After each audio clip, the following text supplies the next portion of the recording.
ស្វាមីភរិយាទេពបុព្រឹកនិងជីដេវីតកោតទោសថៃចំពោះការប្រមាថសាសនានិងទេពរូបតំណាងអំណាចនៃចក្រវាឡបន្ទាប់ពីកងទ័ពថៃឈ្លានពាននិងបានវាយកំទេចរូបសំណាកទេពរូបវិស្ណុក្នុងដែនអធិបតេយ្យភាពកម្ពុជាបានធ្វើឲ្យពិភពលោកកោតទោសជាខ្លាំងក្នុងនោះដែរគូស្វាមីភរិយាតារាចម្រៀងលោកជីដេវីតនិងទេពបុព្រឹកបានធ្វើការថ្កោលទោសយ៉ាងខ្លាំងចំពោះទង្វើរបស់ថៃ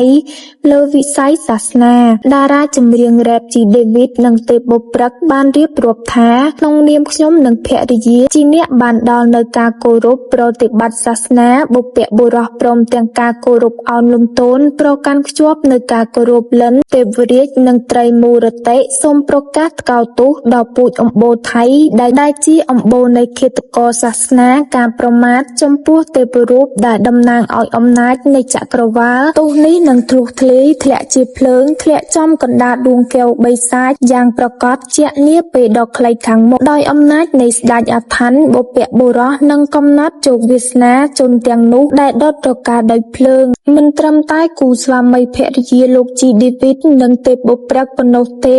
ដែលចេញមុខថ្កោលទោសចំពោះទង្វើអាក្រក់របស់ថៃសូម្បីតែមហាជនទាំងក្នុងនិងក្រៅប្រទេសបានសម្ដែងនៅការសោកស្ដាយនិងថ្កោលទោសការវាយកំទេចរូបសំណាកទេពរូបវិស្ណុក្នុងទឹកដីប្រទេសកម្ពុជាផងដែរគួរបញ្ជាក់ផងដែរថាបន្ទាប់ពីកងទ័ពថៃបានឈ្លានពាននិងបានវាយកំទេចរូបសំណាកទេពរូបវិស្ណុក្នុងដែនអធិបតេយ្យភាពកម្ពុជាបានធ្វើឲ្យពិភពលោកថ្កោលទោសជាខ្លាំង